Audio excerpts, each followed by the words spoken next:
Hi, I'm back yet again. It's been a while. Thank you so much for your patience. I am a person that not only has a full-time job again, thank goodness for that, I also have other creative ventures like this, and also like this, and even sometimes this. So I have just been a little busy doing other subsections of my life. I appreciate y'all being patient. We are, of course, here to wrap up a Noah's Ark of this series. We still have the movie, and we still have the COVID special, so there is still Noah's Ark content coming from me. I'm also contemplating what to cover next. It was asked of me by at least one person to do punks, so I might do that. That was Patrick Ian Polk's first project, and I think doing a movie is a lot less effort than covering a whole series. Also, I will say this now in the intro, I forgot to say that this guy's name is Raz B. I will say I was not that big of a B2K girly. I'm sorry. So I just didn't even think to mention it. I was an Omarion stan, though. I was an Omarion stan to the point where I made a Kingdom Hearts music video to Icebox. Yes, that is something I have admitted to you to make up for my little oops on not mentioning that. So I wanted to say that now. Before I get started today, I just wanted to say thank you so much for all the kindness you have shown on the previous 3 videos. Y'all have been so sweet, and the comments really do help me get motivated to get back in the lab and actually do this. Each of those videos have over 1,000 views, which I didn't think that was gonna happen. I didn't think that would happen at all. So thank you so much for listening to me ramble about a show that is 20 years old. I'm glad that is at least somewhat interesting that a few of you keep on coming back, so I truly appreciate that. With all that said, welcome back to Rainbow Remote. Again, branding is a journey. I forgot to say it last time, but I said it the time before that, but I didn't say it the first time because I didn't think of the name yet. And is the name gonna stay? I don't know.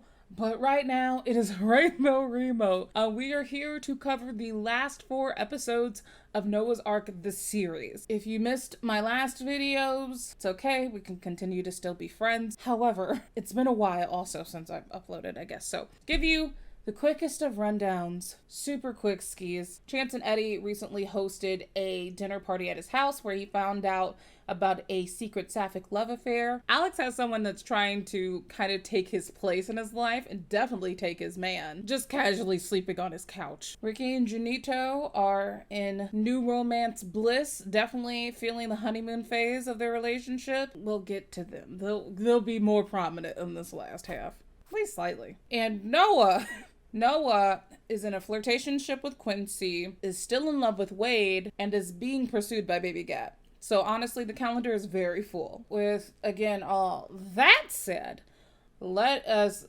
get into these last 4 episodes y'all have been waiting for like a month or 2 at this point. Also, looking at my video files, I see that I did wear this shirt before and I totally forgot. And I'm not gonna change now. I've already recorded the intro.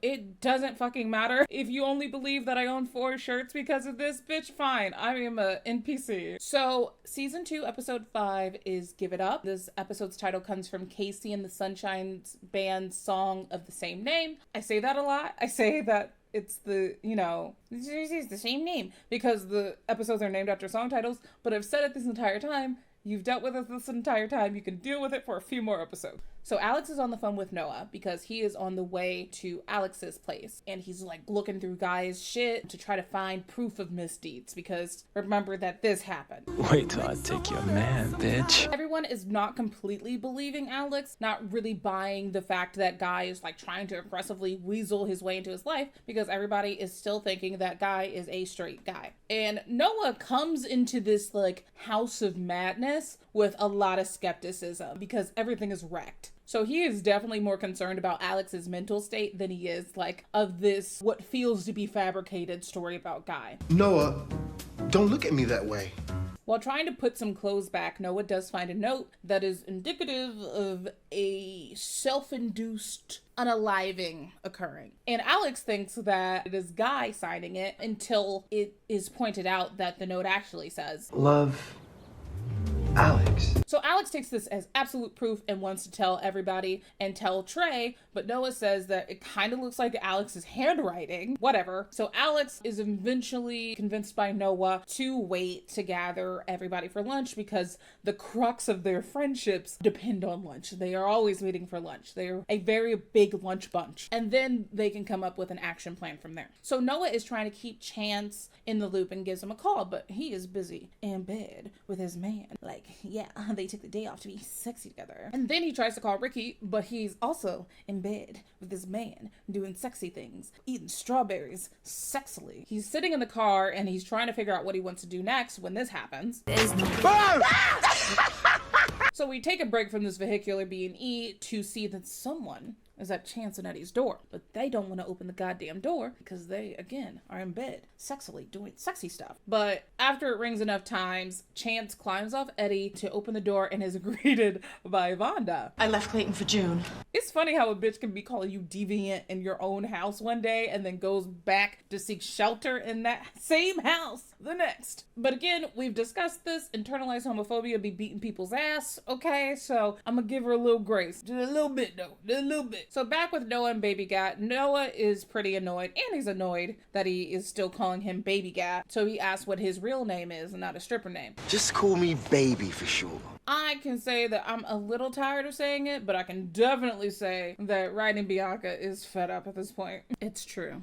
I am. Baby Gat has tracked down Noah because he felt like he was left high and dry over the last time. So Noah threatens to call the police and says they should be here in no less than 4 minutes. But Baby Gat takes this as an opportunity to sneak in a kiss, try to get a little smooch before the cuffs come out. So Noah does seem intrigued, or like at least intrigued enough, and does not press send on 911. Back at Chance and Eddie's, we see Chance seated with Vonda, and he's kind of asking what the dealie is. How did we get here? So it turns out that Vonda and June have been sneaking around and stealing moments and harboring feelings all behind their husbands' backs for 3 years. While they were in his house calling him and Eddie everything but a child of God, they was doing some lesbian shit. I can acknowledge the society that breeds the grounds for internalized homophobia. I can acknowledge that and see that you are a victim to it and still at least call you one hot bitch to your face. Just one. I am in a sapphic book group, and there are a lot of people that are in that, and they're like realizing their queer identities, but they are in cis hetero marriages. Vonda goes on to say that Clayton did not take this news well. He wouldn't let me say goodbye to the children. She went on accepting her choice and waited for June for 3 hours. And she never showed up and she never picked up the phone. Chance gives Vonda comfort, but Eddie is looking a little put out considering that it is his boss's title pending wife. So circling back to Baby Gat and Noah. Baby Gat is making it very clear that he wants to woo Noah like a proper English gent. He unveils a very lavish gift of an original Richard Mayhew. If you're not familiar with Richard Mayhew is a Black Native artist who is 99 years young as of recording, and he's known for brightly colored and abstract landscapes. Noah is straight up flabbergasted, and he says that he cannot accept this. How much did that cost you? Curtis. Yeah, I think I'm gonna just keep calling you Baby Gat, actually, if your name is Curtis. So Noah is flattered, but he says that he can't go out with Baby Gat because he is still in love with somebody else. Tired old heifer with the cornrows? That's the one. That's the one. The Brit makes a fair point that Wade isn't turning down anyone for him. He's still very much with Dre. Baby Gat leaves Noah with a lot to think about, with an offer of a date before he skitters off. So we're back at Chance's. Everyone has gathered there, and we're listening to Vonda cry in the bathroom to June about not moving forward with their plan. Alex, Ricky, and Chance are looking like the three goddamn stooges up against the door, and Noah is chatting to a very clearly annoyed Eddie. Your house is a stop on the Gay Underground Railroad. So a flush signals the end of the conversation, where she tearily says that June isn't leaving her husband as she exits the bathroom. But just a quick pause. Why did you flush the toilet? Were you pooping while this was happening? Or like, did you think like we couldn't hear you, but then you tell us what happened? And also you were loud as hell. I'm thinking too much into this. So Vonda is now worried that she's intruding, but Chance says that it would do her some good to hang out with some out gay black men. Who you calling gay? She would have definitely called y'all some slurs last week, but we can appreciate this moment of growth. We can. Eddie counters this though, saying that Vonda probably has stuff going on. She probably got shit to do that doesn't involve her being at this residence. When asked whether she can, stay with family instead, she says that they won't understand because they loved Clayton. She doesn't know if she has a general attraction to women or she has just a general attraction to June, but she knows that she wants to be with June. Even though Eddie is silently protesting, Chance still says that she is going to stay in their house. As Eddie begrudgingly leads Vonda upstairs to get settled in, Chance tries to call Jude on Vonda's phone. Though she picks up the phone, she ain't hearing it and hangs up. With that call handled, Chance returns inside and Noah is showing everyone his fancy new gift. He again reiterates that he cannot accept it. Ricky says that if he wants to get over Wade, that he should slide right under Baby Gat. So Alex is pissed that they lost the plot because who gives a fuck about this intercontinental love triangle when there is someone in his house trying to kill him to be with his boyfriend. But Noah just so conveniently forgot to tell them about the note. Alex feels very alone in this process, so he actually storms out. Noah does say that there was a note and it was weird and he should probably do some research. And since Wade and Guy just so happen to be such close friends, I mean, maybe then he should probably do, Call Wade. Yeah, call Wade. He's got call Wade. So Wade is once again wrangled into Noah's life, and he is convinced to cosplay a couple as they go see Guy's ex-girlfriend to try to pick up clues. She's so happy to see them back together, and she's just like, I'm so happy for you, blah, blah, blah, and it's really awkward, so they change the subject, avoiding any probing questions. They just ask her what happened with her and Guy. They try not to give too much away, but they're trying to get to the bottom of this. Oh, I know, right? I mean, let's just set the date already. So apparently, Miss Ma'am says they are not only still together, but she also thinks that Guy and Trey are still in South Africa. And that Guy told her that the trip in Africa keeps on getting extended and she misses her man so much. And she knows that Alex must also miss his man. It's wild how social media is, because if this had been like 4 or 5 years later, one Instagram tag would have blew the lid off this whole operation that Guy is trying to run. So they're a little shocked by this information, but they refrain from telling her that Guy is back and sleeping on Alex and Trey's couch. But also, I don't know how his stuff would have gotten to storage unless they moved or something. Again, I'm thinking too far into this. Let's move on to the next paragraph I wrote. So Noah and Wade pull up at Wade's place and Wade has a bouquet of roses in hand from their little excursion. And then Wade casually asks Noah about how he's doing, noting that last time that he saw Noah, he had to pull Baby Gat off of him. And Noah's like, well, he did ask me out on a date, but I don't really know what to do, and asked for advice. Who cares what I think? Either you want to go or you don't. I mean, he's a little icy with that response, but Dre pulls up behind them, and then Wade gets out of the car to embrace his boyfriend and give him the roses. Doesn't tell him why he has roses with Noah. We can conveniently skip over that. But Noah, seeing this affection between those two, kind of convinces him to call Baby Gat back. So Alex is lurking around the kitchen while he's on the phone with Noah, and it turns out that Guy has been very insistent on cooking a meal tonight for all three of them. So Noah finally spells that Felicity thinks that Guy is still in South Africa and that they are still together. Now do you believe me doubting Judith? I think you mean doubting Thomas. Bitch! Don't you? Well, actually, me. Because I told you my life was in danger and you laughed in my fucking face. I'll call you whatever the fuck I want. So Noah tells him to be careful, but he doesn't think that Guy would try to poison him in front of Trey, right? But Alex still don't think it's safe to even have as much of a nibble. So we cut to Baby Gat picking up Noah for their evening out, which honestly, if I heard my friend was in such a predicament, I might clear my dance card a little bit, help a motherfucker out. But this isn't for me, it's for the plot. So Noah opens the door, actually looking fantastic, grabs a kiss before leading him to the limo, and in the limo he is graced with another gift of a very expensive watch. Noah tries to state as clear as possible that his affection cannot be bought, and Baby Gat says he understands, and they start kissing, and it's passionate, and then so Noah is unceremoniously tossed to the other side of the limo when Baby Gat's beard comes into the car. Noah is introduced as the writer, and Baby Gat says be cool, and I think this is shitty. If you're closeted, that's fine. Your journey is your journey, especially if you have a life where cameras are on you at all times. lines. But I think it is a particularly asshole-ish thing to not even at least let Noah know he is going to be a third wheel of his own date. So after we take a break from that, we see Eddie and Chance washing dishes and arguing about whether Vonda can stay in the house or not. That is not the way we treat friends of ours. She's not a friend of ours.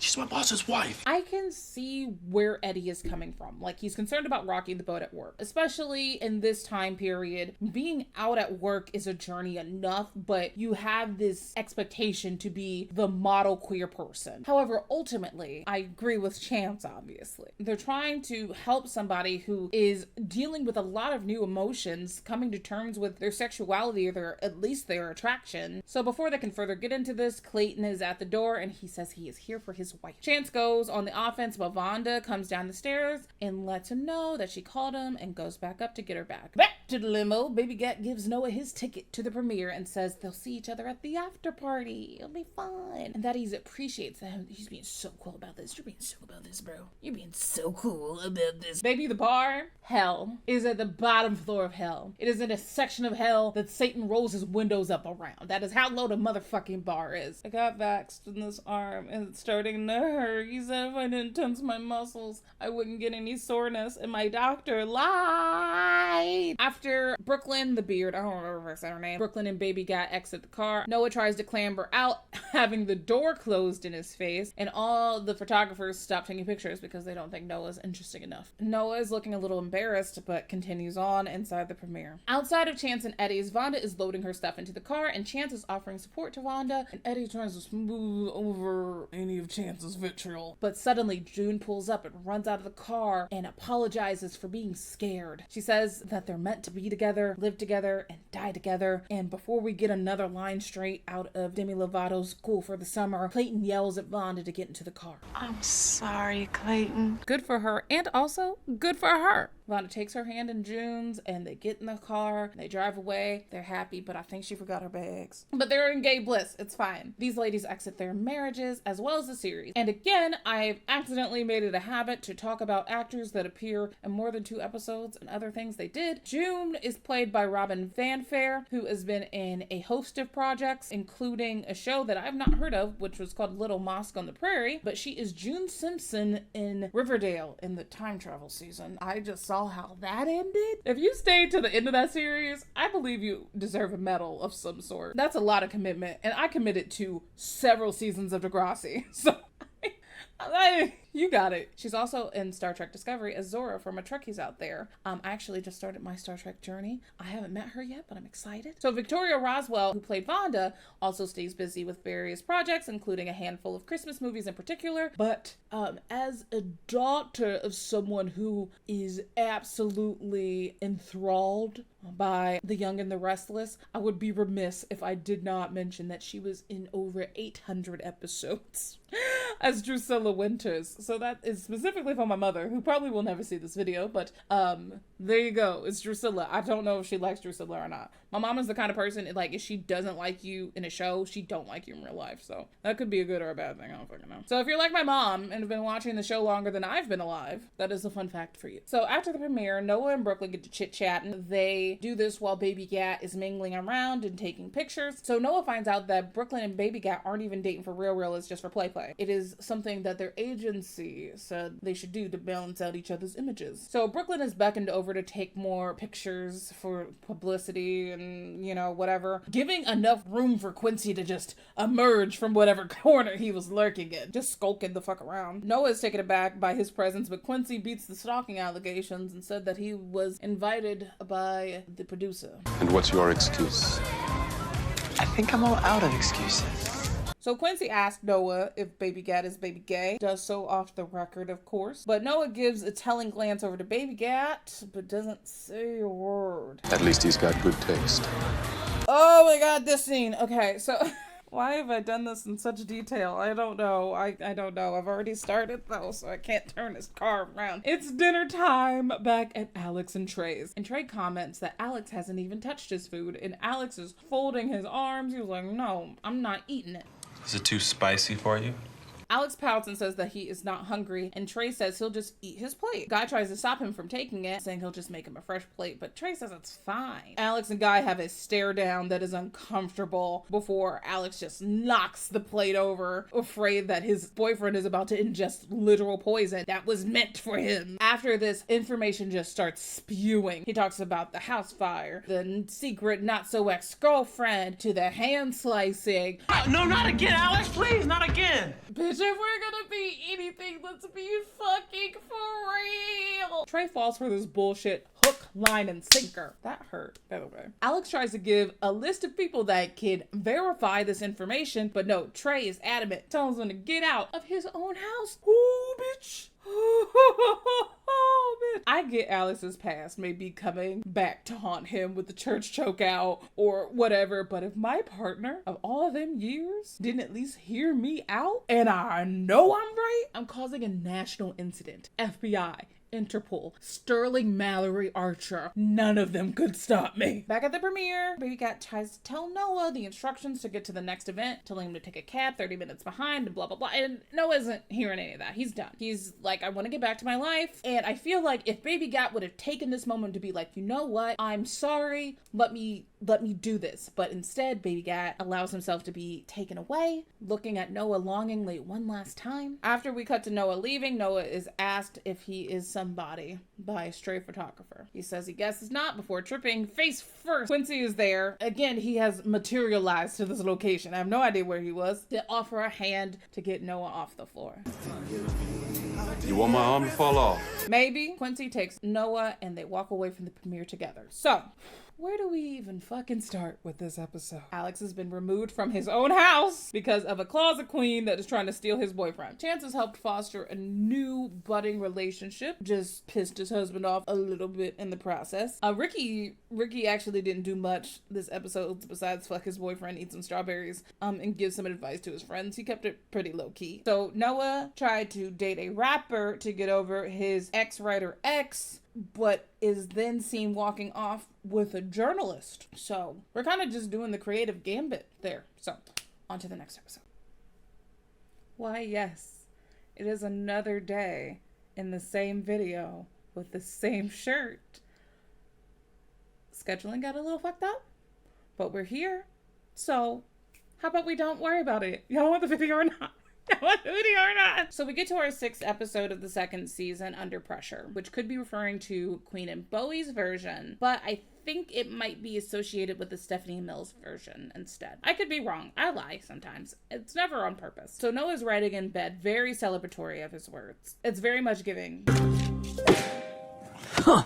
Oh my gosh. We see Quincy rise beside him, and it's very indicative that this is not their first sleepover. So Noah says he has to finish the scene in this hetero version of fine art before he can indulge Quincy in some morning breath kisses. Noah is feeling off about the overall feeling of selling out for writing commercially, but Quincy says he may have a solution to that. An alarm beeps and he turns on the TV, and we see Quincy talk on said TV about the importance of visibility of Black characters in media. And then he mentions how he heard of an openly Black gay screenwriter who had been forced to rewrite a script to make the queer character straight. He says the name of the movie and everything, but doesn't name his source. Noah's phone rings nearly immediately, and Brandy on the other end heated. She's watching the interview live, and it has caused quite a stir in the office. And she says that he needs to be there within an hour. Quincy also gets a call telling him that he should come back to the show with the screenwriter so they can just chit-chat about everything. Noah is upset that Quincy didn't ask permission, but it turns out he did ask permission, but he did it while Noah was entrenched in his script. Noah leaves Quincy to prepare for his meeting. So Chance and Kenya are working in his office where she is just being adorable and mimicking his behavior. But Eddie comes in with a box full of his stuff from the office, telling Chance that he got fired. Clayton wasn't too pleased with Eddie's role, albeit small and reluctant, in the homoerotic escape that occurred in his marriage. Eddie was in a probationary period at his job, so Clayton doesn't really need a reason. I live in an at-will state. I understand the struggle. So now he's worried that he won't be able to afford their home. From one job in jeopardy to the other, we see Brandy being absolutely livid in her office. She's trying to figure out where the leak came from, and Noah's just sitting there playing dumb, causing Brandy's assistant, played by Jeffrey Boyer Chapman, to catch a stray out of nowhere. I don't know why she wouldn't guess Noah, considering the circumstances of it come straight from the writer. That's what Quincy said. But she didn't hire me, so I guess she'll never know. That ain't got shit to do with me. They're in a bit of a pickle for damage control, but they can't blame Baby Gat because then he'll never do the movie, and you need him to do the movie so the movie can be made. But Noah sticks in the fact that he got a call from the talk show this morning, technically, to go on the show. With that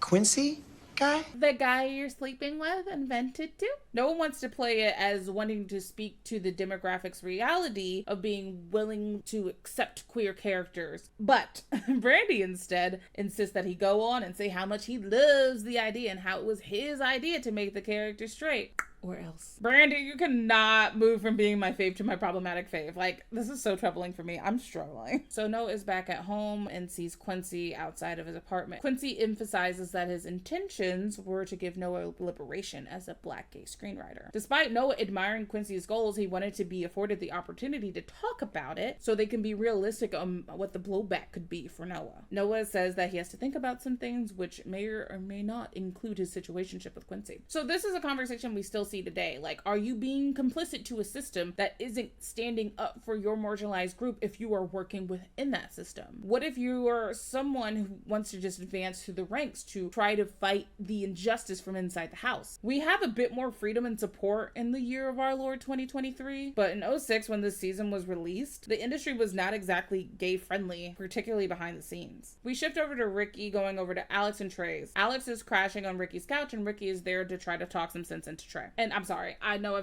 I've said it before and I've given a lot of grace on the fashion. I've given a lot of grace to the fashion, but I feel like I would be remiss if I don't acknowledge this shirt. But I know at least 6 bitches that would rock this today. Jared, I know you're watching this video. Jared is my friend that watches these videos. I think you would wear this shirt. Moving on, Ricky sees Guy setting up a table for 2 whilst wearing Alex's apron. Ricky is begging Trey to try to talk to Alex, but Trey is convinced that Alex needs help. This visit is cut short and Trey goes to the door in preparation to let Ricky out. Ricky gets pulled into a hug by Guy. I know what you're trying to do, Ricky.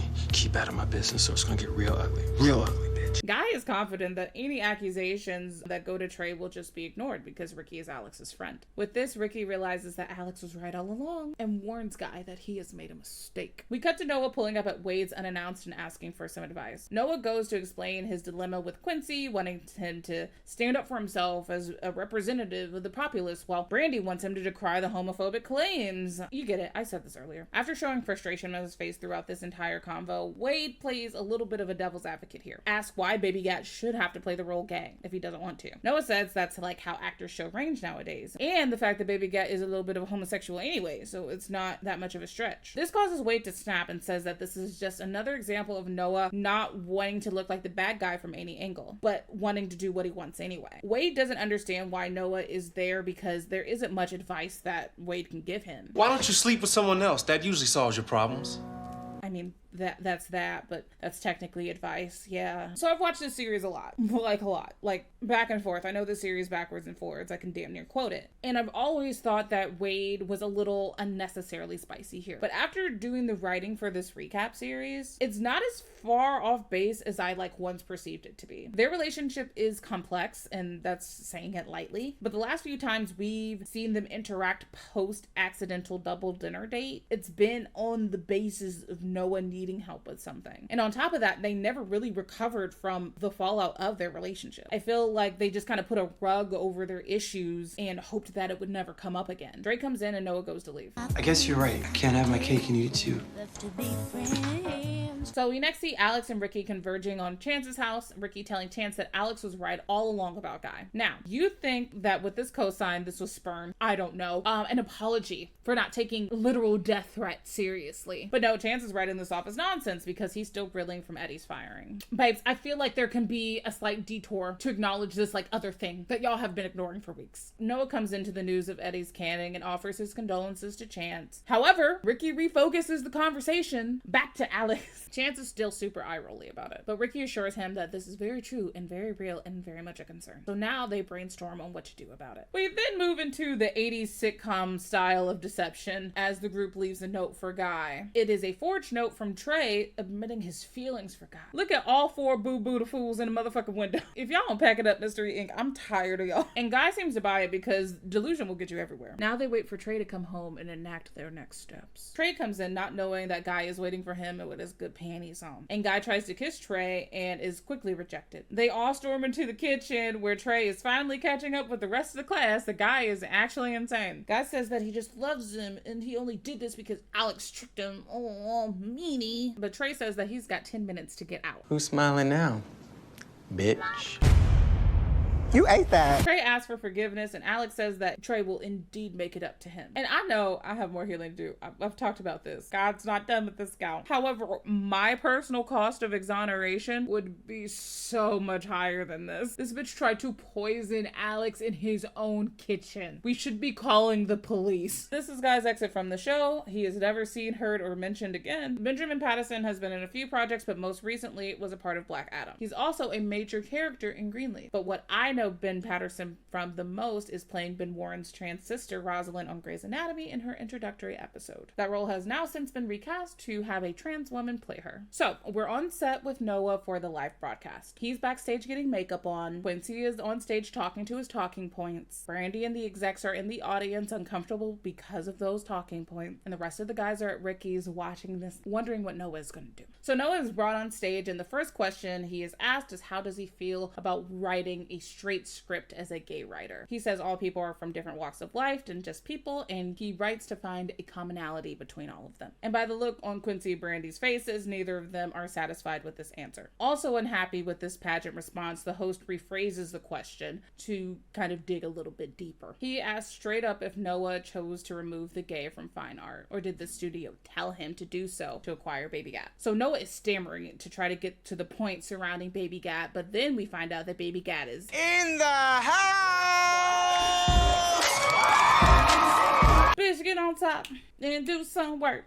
Hey! It is a shock to everyone when he enters and slides right on stage. Baby Gat goes on to speak to some of the points originally made by Noah in his conversation with Wade. So Baby Gat is now insisting to play the role gay. Noah is absolutely confused, but he sees Wade in the audience and it kind of pulls things together for him. At the break, Wade and Noah talk and Noah is floored that Wade got him to come on the show. At the sight of Quincy, Wade quickly disappears. And Quincy is like super pleased with how things went, wanting to celebrate after he finishes the next segment. But Noah says that he's in a bit of a rush to get to Ricky's and the guys are waiting for him. So I've had to record this a couple of times because it was very emotional for me, this next scene. I'm gonna not even really talk about it, to be honest. I'm gonna use this time to talk about a little bit more outside of that. But trigger warning, I'm gonna be briefly talking about a hate crime and then I'll timestamp all of this in the description. I could tell you the play-by-play like I normally do.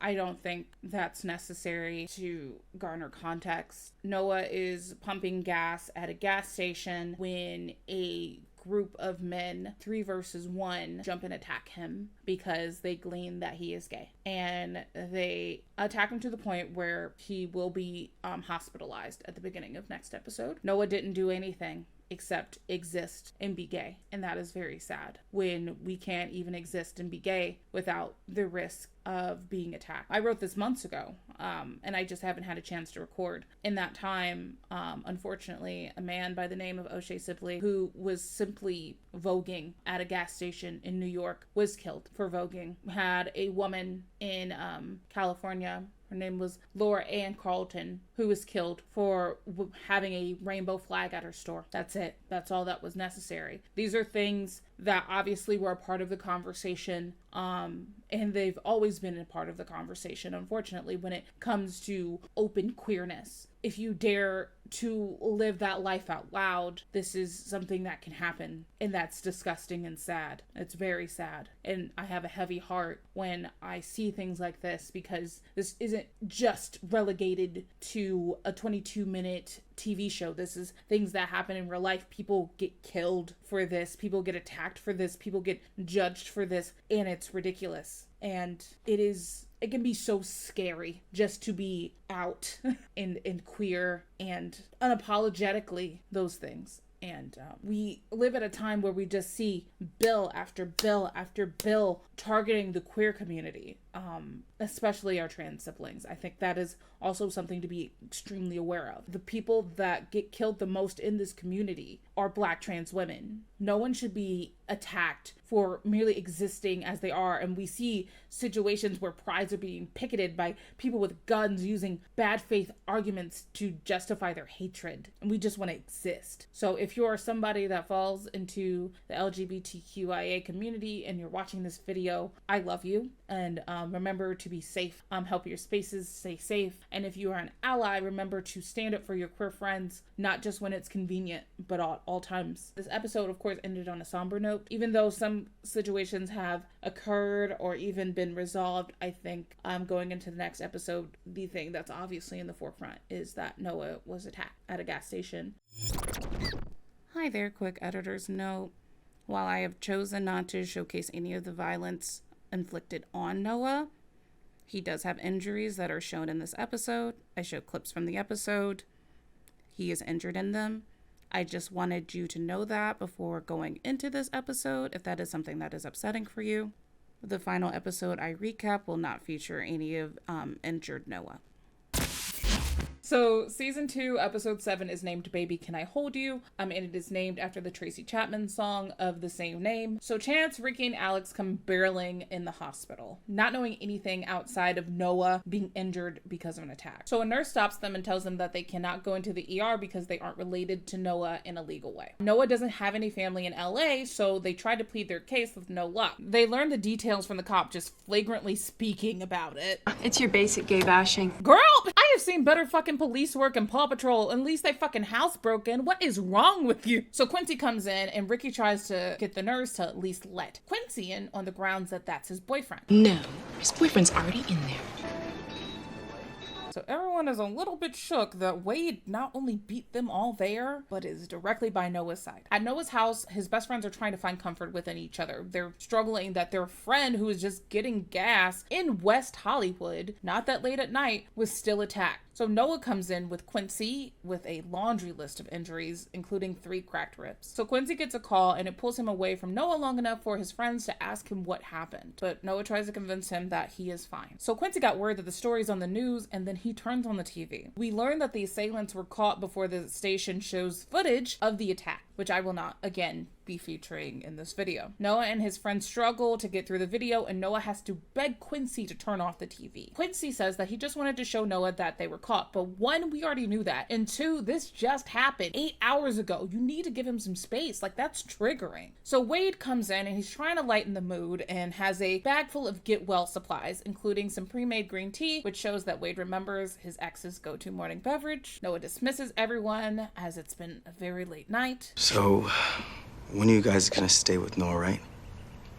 So Ricky says he's going to clear his calendar. I don't know what you're clearing. I haven't seen you do any real work at the store ever the entirety of the series. But all of his friends give him gentle cheek kisses before exiting. Quincy says that he can take over from here, reminds the audience and Wade himself that he has a boyfriend to go home to. Alex is laid up in the bed with Trey, wide awake when a noise scares him enough to sit up. Did you hear that? I think someone's in the house. Go see. You go see. Sir, this is the first night that I am back home in my bed after you let a hussy hustle me out of my house. If I said go check the motherfucking scary noise, go check the motherfucking scary noise. I spit all over my fucking face. Because I fucking meant that. I meant that. That came from my soul. So Trey says that Alex needs to get over his paranoia, but even outside of Noah's attack, like, I would still think Guy's return is a real threat here. He has a lot of reasons to be on edge. Spoiler alert, Guy doesn't come back. I addressed that in the last episode. Later at Chance and Eddie's, Eddie is trying to DIY his way through a repair of a drippy faucet. Chance, extremely gently, tries to suggest maybe they get a plumber, but Eddie, being stubborn as ever, continues on. Eddie! Find something else to do! After the events of last night and the makeshift sprinkler that has come into their kitchen, Chance has little patience to placate his husband's hurt feelings. So Ricky is at Noah's helping him while they sit in bed, listening to Quincy's debate with the attacker's lawyer. Their defense is that they feared sexual assault from Noah, stating that he approached them for sexual favors. Expecting anyone to believe that 3 physically fit young men feared sexual assault from one slight 150-pound man? Slight? Ricky is over it and turns off the TV, saying that Quincy should be there in Noah's house, helping him get better instead of trying to, go off on this crusade. But Noah believes, or is at least trying to believe, that Quincy is just out there fighting the good fight for them. Chance and Alex are in the living room folding laundry and watching the same interview on the TV. Chance speaks to wanting to start fighting back, despite knowing that it won't solve anything at a systemic level. Feeling fired up, he gets his jacket and goes to meet Clayton himself. As Chance leaves, Wade comes in with some magazines for Noah. Wade makes a side comment to Noah that his boyfriend is back at it as they both turn to watch the interview. Noah gets a little bit defensive, explaining that Quincy is just trying to put the shame and blame where it belongs. And he's not my boyfriend? We're dating. One thing Noah was going to do is define that relationship, babe. He says we're not mincing words. That's not even my man for real. Ricky got a call from Quincy while in the kitchen, and it turns out that the 3 men are going to be charged with aggravated assault instead of a hate crime, and that they've posted bail. Child, gay folks ain't got nobody but Jesus. Not even. Wade says coldly that he's going to leave to take a little drive, and Alex and Ricky stay there to comfort Noah. So we see Chance in the elevator alone waiting for Clayton, which is odd to me. I don't know the security level of this building. I guess he's been in the building before, but his husband's not. I'd be looking into shit too deep. Anyway, Chance is in the goddamn elevator, and he waiting for Clayton in the goddamn elevator, and Clayton gets in the goddamn elevator. How about that? So Clayton immediately overshares about him and his wife. In our first year of marriage, we made love so often, you know? So he asked Chance, does that mean that their entire relationship was a ruse? But Chance says that Vonda likely still cared for Clayton. This emotional, exhaustive elevator chat leads to Clayton dragging Chance out for a drink. So next we see Alex being the only man in a group of women for a self-defense class. And the teacher in the class giggles and mocks him because this is designed for housewives. And so it's weird that he's there. My best friend got his head bashed in at a gas station because he happens to be gay. And I just want to know how to defend myself if it happens to me. Yeah, bitches. It's quiet, ain't no back talk. Now teach me the goddamn moves. I actually highly recommend that everyone take a self-defense class. I think it's just important to do it, just to have it, no matter your gender, just take it. So we're back at Noah's, and Ricky is still there caring for him when Quincy knocks and comes in. Quincy is beside himself, telling Noah that he's organizing a rally, and he's making a call to action, and says that he has a photographer outside waiting to take Noah's pictures of the injuries, and Noah is very uncomfortable with this, not wanting to be a cause. Quincy apologizes, trying to communicate that he's just trying to seek justice for Noah because it's important to him. For me or for you? Ricky just leads Quincy out, who says he'll be back later. So Ricky is trying to find some way to comfort Noah, and he says, you know what you need? French toast. I'm gonna go out, get the ingredients for some French toast. You call me if you need me, but I'm going to go get some stuff for French toast. And Noah finally gets a moment to himself for the first time for the entire day. So we see Clayton and Chance at the bar, where Clayton admits that he was under the impression that Vonda was inspired into this perverse homosexuality thing. And he believes maybe that was the catalyst for her to try this thing with the woman, that she had been cheating on him with. It may be cliche, but loving someone means being okay with knowing that you're not the one for them. Me at every single crush I've had in my life. Clayton calls Eddie and tells him that Chance has successfully schmoozed his way back into a job. Shout out to Dean Redmond, who is yet another established voice actor from this series, including parts in Black Lagoon as Dutch and Nick Fury in Iron Man Armored Adventures. Chance can only celebrate for a moment before he is distracted by news footage of Wade attacking the men who attacked Noah upon their release from the station. He quickly calls up Noah to see if he's tuned in. Now! So later we see that Wade is being released when he's greeted by Trey, who hugs him and asks him why he had to do something so reckless. But Wade said it felt like it was the only thing to do. You still love him, don't you?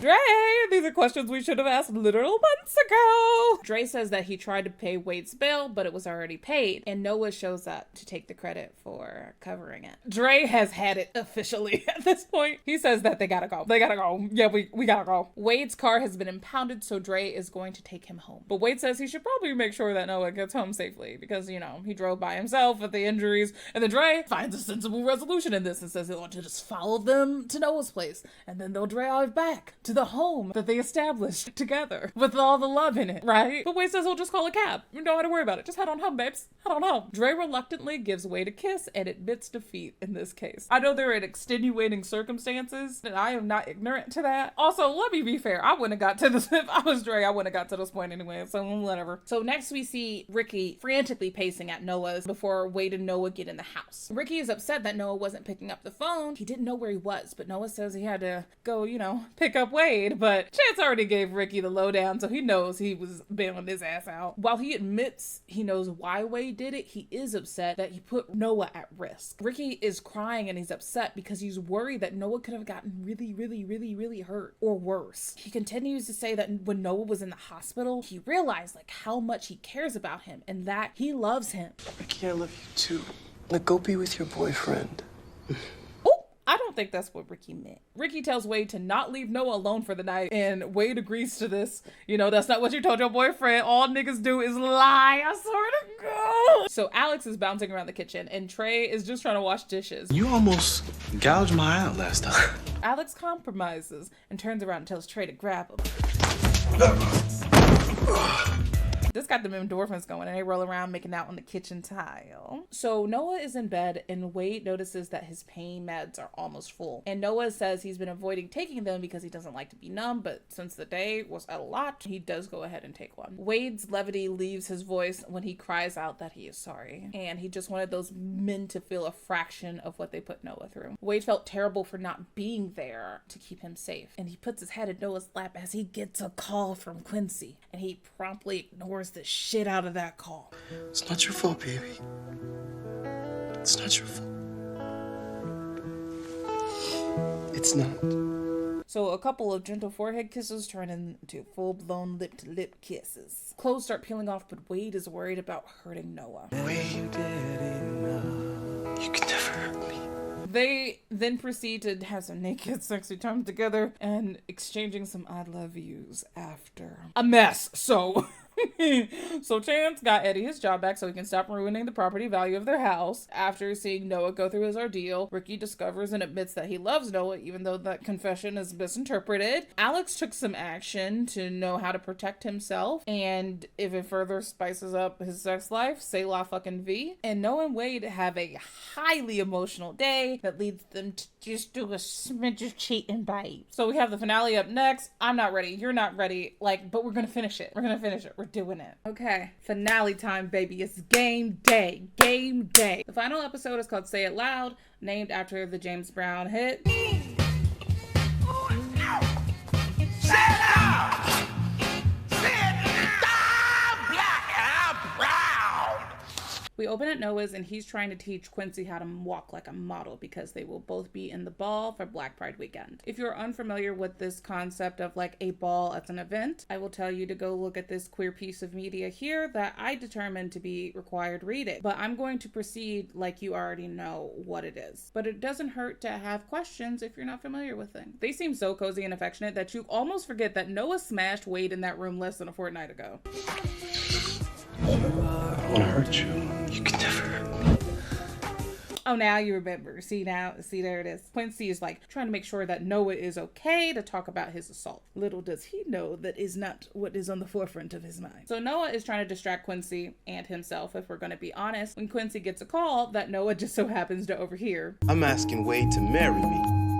So Noah is a little shook by this news, considering that Wade was rearranging his guts not too long ago and telling him that he loved him and whatnot. But we had to put a pin in that because we have to cut to Trey shooting for a calendar, raising money for the clinic. So Ricky seems to be back to being himself, asking how much longer he is obligated to hang here because he's trying to get up in somebody for lunch. And at this, Chance verbalizes that it seems like Ricky is the only one flexing the openness of this open relationship that he's in. While Chance says Ricky would be shook shook if Junito actually did anything. Ricky says he would love if he did it. And Noah gets asked what his 2 cents are in the situation, but he's too busy getting his calls ignored by Wade. We see Ricky getting lunch with Junito, and Ricky asks why Junito isn't going out and dicking the masses like Ricky is. And Junito just says he hasn't wanted to. But Ricky takes it upon himself to call up some guy for Junito to just have sex with, I guess. So now we see Junito just stuck in this awkward situation. So now we see Noah pulling up at Wade's job, where Wade just so happens to be leaving out the back. He makes a beeline for his car, trying to ignore Noah completely, but he does end up relenting. So Wade has been ducking Noah for 2 weeks, feeling like they don't have much to talk about because they both cheated on their boyfriends and they both should feel bad about that. But remember that Noah said Quincy ain't even his man all like that, like they're just dating, but you know, that's beside the point. The semantics aren't gonna make Wade feel better, so. I'm with Dre, you're with Quincy.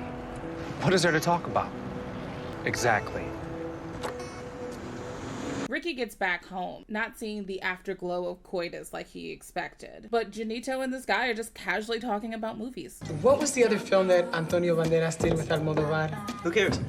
How's the sex? So the guy whose name is Travis, I don't think I mentioned that earlier, his name is Travis. So Travis takes his leave, noting that he really appreciated talking to Junito for the afternoon. Ricky and Junito do not unpack anything that just happened. They just instead go get ready for the ball. So we now see ourselves at the Ovenus ball. We see the runway is being walked, festivities are being festive, and those calendars are selling like hotcakes. Noah is all done up. I love this hair.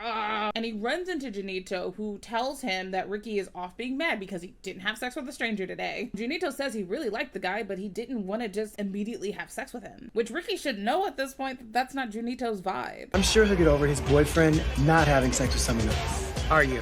Because I'm not. So Junito walks off and Noah eyes Dre and Wade getting ready to walk the runway. They also look great. Everybody looks great. I'm so happy. I love the looks in this episode. So Romeo's here. Yay. And Romeo sends Dre and Wade down the runway and tells Quincy and Noah that they're up. Dre hides backstage because he's literally being torn apart by these people, ravenous over this calendar. He is over it. He doesn't want to be here anymore, and he doesn't want to go to the beach tomorrow. Quincy snatches up Noah from behind and he starts to wax poetic about how their relationship has been so great and how much it means to him. And just when it appears that Quincy is about to pop I love you, Noah looks like a deer in headlights, terrified for his life. Quincy definitely notices this, and it forces Noah to finally say that Quincy is not the one. And Romeo don't give a damn about this breakup discourse. There is a runway that needs to be walked. Now at the end of the runway, Noah apologizes. That's what you do, Noah. You make men fall in love with you. And then you're sorry. Quincy walks away, but Noah does not let this affect the rest of his walk because he walks and eats this fucking runway. He gets backstage just in time to see Quincy leave. And this isn't technically the last time we see Quincy, but we've heard the last of him at least. So I do want to mention that Keith Hamilton Cobb was not only in Noah's Ark, but he was a cast member of All My Children and Young and the Restless. And his acting presence definitely gives daytime like soap opera, and I don't mean that as a drag. You can tell he was a stage actor too. Like you can tell, like he was like very just has that about him. So the next day, the guys are out shopping for the beach party, and Ricky is just complaining that Junito talked to Travis for hours and hours. Ricky doesn't seem to understand that the concept of jealousy can extend beyond sexual encounters. Noah gets asked what he thinks, but he is totally in outer space. He is not thinking about anything in that room. They figure that it's because he's still thinking about his breakup with Quincy, but that boy ain't even crossed his mind. So Alex is trying to Nancy Drew the tea, figuring that Quincy was probably thinking something was going on with Noah and Wade, but Ricky says there's no way Noah would do anything with Wade right now because he's with Dre. And yeah, I'm sure that Dre thought that too, like, you know. But Noah dodges questions by throwing out a distraction of a swimsuit that Chance just so happened to meet Eddie in. So he snacks them up and buys them to surprise his man. So Chance seems hesitant, but Alex assures them that everything's gonna be fine and they should just go to the party. Yeah, Daddy Chance. Going to the beach, grr. I am not leaving her.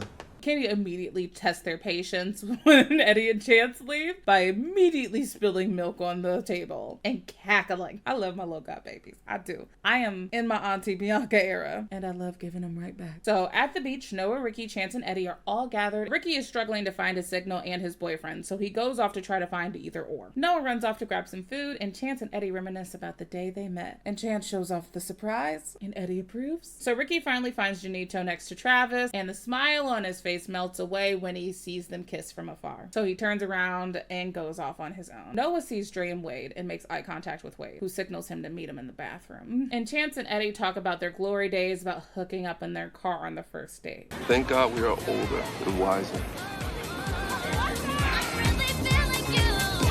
Child, I'm 30 and I just keep looking back at the stuff that I used to do that I would never do now.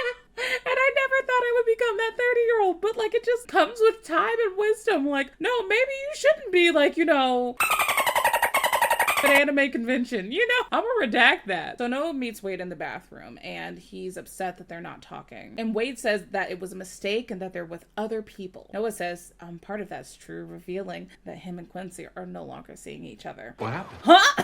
What do you mean what happened? Open the school, sweetie, critical thinking. Noah says that they're still in love with each other, like him and Wade. They are still in love with each other. Wade admits that's true, but like there's no trust between them. Noah cheated on Wade. Wade cheated on his boyfriend to be with Noah. Wade goes to leave, but Noah tells him that Dre is going to propose to him today. So if Wade really wants out of Noah's life, like he needs to look him in the eye and fucking say it. It's better for all of us, Noah. Noah goes to leave, but they have that dramatic look back and they forget about that entire conversation and then they start making out and they fumble into an open stall.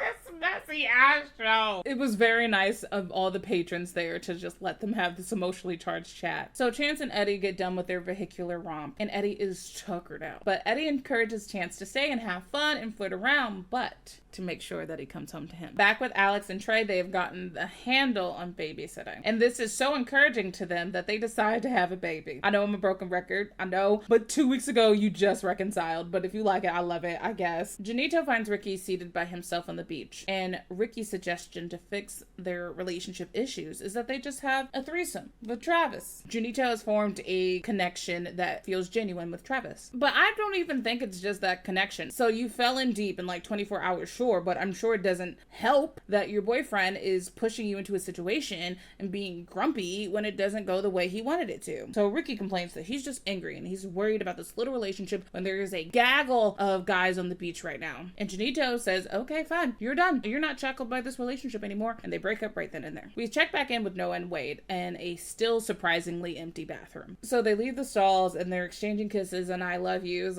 as the bathroom finally gets a third member in it, and it just so happens to be Dre. So Ricky is talking to Chance and saying that he's feeling free and he's ready to mingle, saying he should have dumped Janito months ago. Mind you, he technically got dumped, but revisionist history and all that, you know. Alex pulls up to share that him and Trey are planning to have a baby. And don't worry too much, Trey is still with Kenya. That would not prove to be good parenting skills right off the bat. The congratulations for this stops as soon as everyone sees Dre storming out of the bathroom with Noah and Wade right behind, causing a scene about how he just caught Wade and Noah having sex in the bathroom. He demands the keys from Wade, but Wade doesn't think that's a good idea for him to drive because he's so angry. If I ever meant anything to you at all, you'll get your black ass in the car. Wade gets in the car and Noah and Quincy exchange a not so nice glance. This is the last time we see Dre, so this is the last time we see Merwin Mondesir. Merwin was in 17 again, the T and Tamara one, Smoking Aces 2, and Grave Encounters. So we see Noah catching the guys up on everything that happened as they drive back into town. He's asked like what the next move is, and Noah says that it's kind of up to Wade because Wade is the one with the very, very, very mad boyfriend. But suddenly traffic comes to a halt and a woman comes up to them to tell them that a car spun off the road. Give you 2 guesses who it is. The 4 of them rush out to the crash site and they see the flipped car with Wade next to it. And Noah is moving his neck all around. Don't do that! You're not supposed to do that! And they gather around Wade as they're waiting for an ambulance. No one goes to check on Dre, by the way. And we don't see him, like I said. That's why I told you the stuff that Merwin's been in, because we don't see him again. But this isn't a in the arms of the angel moment. Patrick does confirm that Dre is still alive on Twitter this year. So we spent years not knowing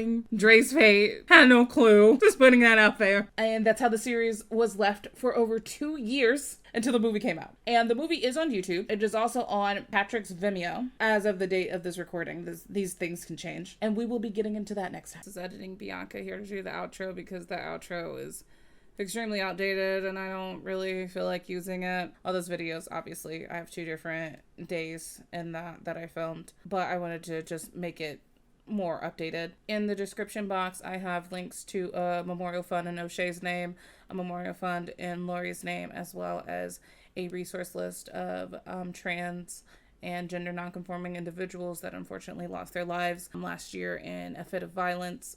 So donate if you can, or read up on those resources.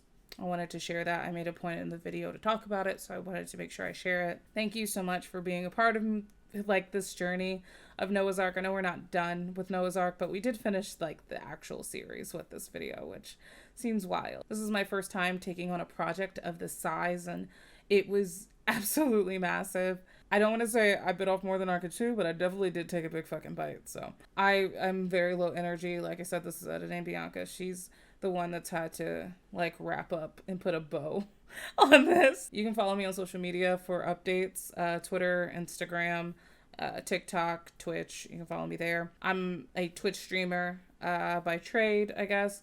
So I'm new to when it comes to creating content in the YouTube space, but I want to just again thank you for your kindness, especially if you made it to this part of the video. I'm done talking about the show now, so thank you for making it to this part of the video and sharing in something that is so important to me. Thank you to all my friends that have suffered me putting this on so many times or talking about it at length, and it's just been a wild ride, and I can't wait to create more long-form content. It's been a labor of love. I've been really enjoying it, and yeah, I will see you next time for whatever content I make. We'll see what happens with the movie and the COVID special. Those will be coming. I just need some time. I want to create some content that is not Noah's Ark affiliated for at least 1 or 2 videos, but I promise I will get back to it. If this got you into the series, if this is the way that you're even getting the series, thank you so much for choosing me. If you watch the series for the first time because of this video, I'd love to know what you think. Thanks for listening to me talk, I guess, is what this part is for. I'm so brain dead. I have so much lower energy. Because like I said, this is editing Bianca. She's been at this. I have beef patty crumbs on my shirt. I don't have my cute glasses on. These are my functional blue light glasses. So like I'm gonna go wrap this up and put a bow on this. And I will see you next time.